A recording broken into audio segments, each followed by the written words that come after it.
नमस्ते सभी को। जय सिया राम, हर हर महादेव, जय हिंद। स्वागत है आपका अपने ही चैनल एक्सपोजिंग फ्रॉड क्रिश्चियंस में। कुछ ईसाई कहते हैं कि नरकासुर भगवान वैरा का पुत्र था और बाद में श्री कृष्ण ने उसका वध किया और जो उसकी 16,000 रानियां थी वो विधवा हो गई और कृष्ण भगवान ने बाद में उनसे शादी कर लिया। तो यहाँ पे वो कहते हैं कि जो पोता है उसने अपने बाप की बीवियों से शादी कर लिया, लेकिन जानबूझ के वो ये बात नहीं बताते कि ये मनवंतर का अंतर है, ये युगों का अंतर है। तो अब मैं आपको वही चीज़ बाइबल में दिखाऊंगा।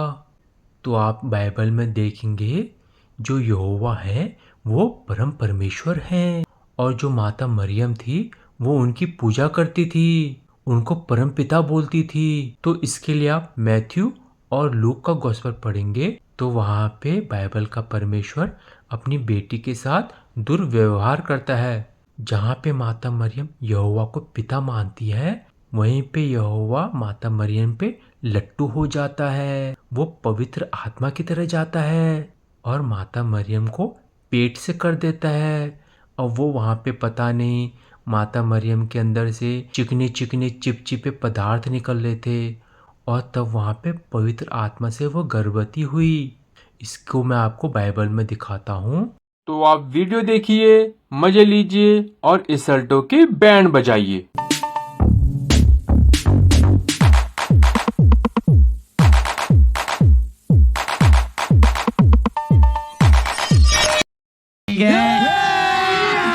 अभी मजा आएगा ना भिड़ो। तो इसके लिए आप पढ़ेंगे गॉस्पेल ऑफ मैथ्यू चैप्टर 1 का 18 से। ईसा मसीह का जन्म इस प्रकार हुआ। उनकी माता मरियम की मंगनी यूसुफ से हुई थी, परंतु ऐसा हुआ कि उनके एक साथ रहने से पहले ही मरियम पवित्र आत्मा से गर्भवती हो गई। तो आप लोग जानते ही हैं कि जो स्त्रियां होती हैं वो गर्भवती कैसे होती है। तो यहाँ पे भी माता मरियम के शरीर में से चिकना चिकना चिपचिपा पदार्थ निकल रहा था। उसके बाद पवित्र आत्मा ने उनके साथ डिंगी डिंगी किया, घपा घप किया और इस तरह यीशु पैदा हुए। तो इसके लिए आप पढ़ेंगे गॉस्पेल ऑफ लूक चैप्टर 1 का 26 से। तो यहाँ पे ऐसा लिखा है, एलीशिबा को जब छठा महीना चल रहा था, गलील के एक नगर नासरत में परमेश्वर द्वारा स्वर्गदूत जिब्राइल को एक कुंवारी के पास भेजा गया। तो आप सोच सकते हैं उस कुंवारी के पास क्यों भेजा गया होगा, जिसकी यूसुफ नाम के एक व्यक्ति से सगाई हो चुकी थी। देखो इनका परमेश्वर कैसा है, जिसकी सगाई हो चुकी है उसकी बीवी के पास भेजता है क्योंकि वो कुंवारी है। वह दाऊद का वंशज था और उस कुंवारी का नाम मरियम था। तो यहाँ पे माता मरियम की बात हो रही है जो कुंवारी थी और उसकी सगाई भी हो चुकी थी, लेकिन जो यहोवा है वो जिब्रील को उसके पास भेजता है। आप सोच सकते हैं क्यों। जिब्रील उसके पास गया और बोला, तुझ पर अनुग्रह हुआ है, तेरी जय हो, प्रभु तेरे साथ है। तो आप लोग देख सकते हैं ये कितना मैच्योर है, कितना शिष्टाचारिक है। तो यहाँ पे आप देख सकते हैं ये जिब्रील कितना मैनर्स वाला है। ये सीधा जाके कंवारी स्त्रियों पे अटैक नहीं करता है, पहले उनको बोलता है गुड मॉर्निंग, उसके बाद अटैक करता है। यह वचन सुनकर वह बहुत घबरा गई। अब पता नहीं जिब्रील ने ऐसा क्या दिखा दिया अपना कि माता मरियम डर गई। अब सीधी सी बात है भाई, अचानक कोई तुम्हारे घर पे आएगा और तुमको अचानक ही गुड मॉर्निंग बोल देगा तो हर कोई घबरा ही जाएगा। और घबरा इसलिए भी जाएगा क्योंकि उसको पता है अब जिब्रील उसके साथ क्या करने वाला है। वह सोच में पड़ गई कि इस अभिवादन का अर्थ क्या हो सकता है। अब जो मरियम थी वो तो भोली भाली थी, उसे क्या पता। अचानक कोई आ गया और बोल दिया गुड मॉर्निंग, और उसके बाद करेगा डिंगी डिंगी, तो वो तो घबरा ही जाएगी। तब स्वर्गदूत ने उससे कहा, मरियम डर मत। देखिए कितना मैनर्स वाला स्वर्गदूत है जिब्राइल। उसको पूरी संतावना देता है कि मैं तुम्हारे साथ कुछ करने वाला हूँ, आपको डरने की ज़रूरत नहीं है। और जिब्रील बोलता है, तुझसे परमेश्वर प्रसन्न है। अब ऐसा परमेश्वर तो प्रसन्न होगा ही ना, जिसको कंवारियाँ मिल रही है, किसी और की लुगाई मिल रही है। सुन, तू गर्भवती होगी। तो गर्भवती तो होगी ना, जब जिब्रील और पवित्र आत्मा एक साथ रहेंगे। वो कुछ फिल्में होती है उसमें कुछ सैंडविच सैंडविच करके बोलते हैं, वैसा होगा। और एक पुत्र को जन्म देगी। तो यहाँ पे फिक्स कर दिया भाई, ये जिब्रील का शॉट है, ये यहोवा का शॉट है। और भाई गारंटी है, गारंटी। ऐसा शॉट मारा, ऐसा शॉट मारा, ऐसा शॉट मारा कि कंफर्म लौंडा पैदा हुआ। पवित्र आत्मा के द्वारा दिया गया शॉट है, बर्बाद नहीं जाएगा। तो इसकी भविष्यवाणी पहले ही कर दी कि मैं तुम्हारे साथ ऐसा करूँगा कि तुम एक पुत्र को जन्म दोगी और उसका नाम यीशु रखेगी। ओहो। तभी हमारे कुछ इसल्टे दूसरे धर्म में ये इल्ज़ाम लगाते हैं, उनके परमेश्वर है या कोई पैगंबर है, वो बिना बाप के कैसे पैदा हुए। तो इसका कारण यहाँ पे है, क्योंकि इनको जवाब ना देना पड़े कि यीशु कैसे पैदा हुआ, इसलिए ये दूसरों के धर्म ग्रंथ में इल्ज़ाम लगाते हैं कि तुम्हारे परमेश्वर कैसा पैदा हुए। वह महान होगा, महान तो होगा ही ना, जो तीन अलग अलग लोगों के नुफ्ते से होगा, वो तो महान ही होगा, यहोवा, जिब्राइल और पवित्र आत्मा।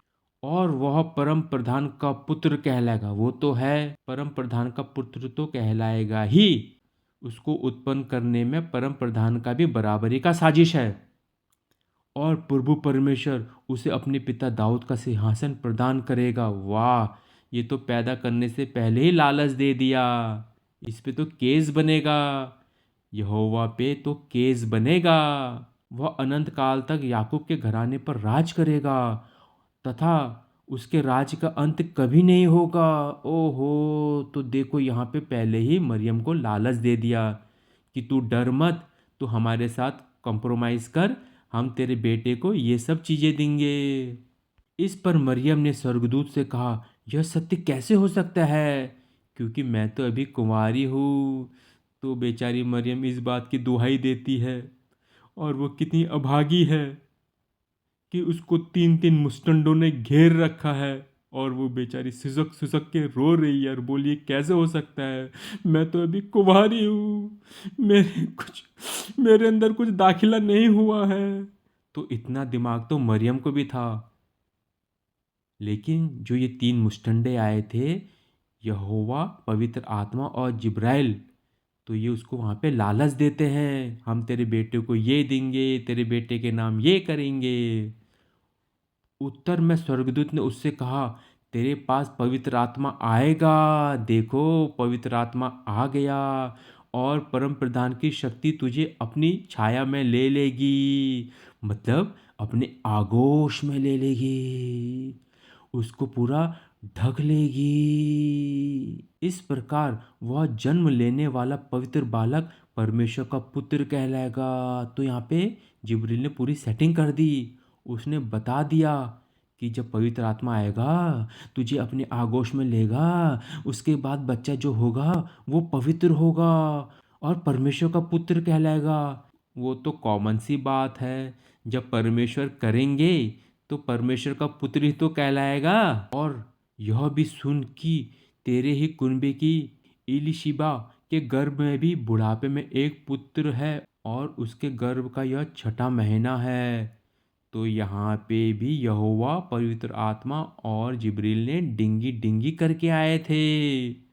लोग कहते थे कि वह बांझ है, और देखो, जो लोग कहते थे ये बांझ है करके, जो बाइबल का परमेश्वर है वो उनको भी नहीं छोड़ता है। जो बांझ हो जाते हैं, जो बुढ़िया हो जाती है, उनको भी नहीं छोड़ता ये तो लगता है कोई अंग्रेजी फिल्म देखता है जहाँ पे एज नो बार, वहाँ पे सबके साथ किया जाता है। किंतु परमेश्वर के लिए कुछ भी असंभव नहीं। हाँ हाँ, ये तो बात बिल्कुल सही है। परमेश्वर के लिए क्या असंभव होगा। वो तो कभी मरियम के पास चले जाता है, कभी इब्राहिम की बीवी सारा के पास चले जाता है, कभी जॉन द बैप्टिस्ट की माँ के पास चले जाता है जिसका नाम इलिशिबा है।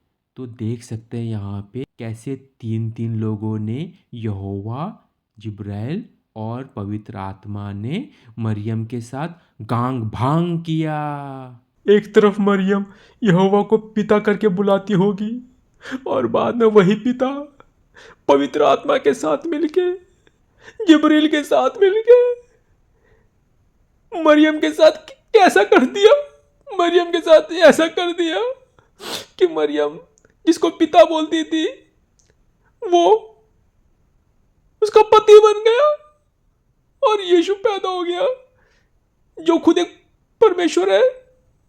तो परमेश्वर ने अपनी बेटी के साथ डिंगी डिंगी किया और उसके बाद परमेश्वर पैदा हुआ। ये कैसी मुसीबत है ईसाइयत में कि परमेश्वर को अपनी बेटी के साथ डिंगी डिंगी करना पड़ता है और फिर परमेश्वर पैदा होता है जो एक तरफ बोलता है कुन फाया कुन करके कि ये यूनिवर्स बन गया, पेड़ पौधे बन गए, स्वर्ग और आकाश बन गया। उसको आने के लिए एक अपनी बेटी चाहिए, उसके साथ ऐसा करना पड़ता है उसको। ये कैसा परमेश्वर है बाइबल का, ये कैसा यहोवा है। और यहाँ पे यहोवा बेटी बन गया।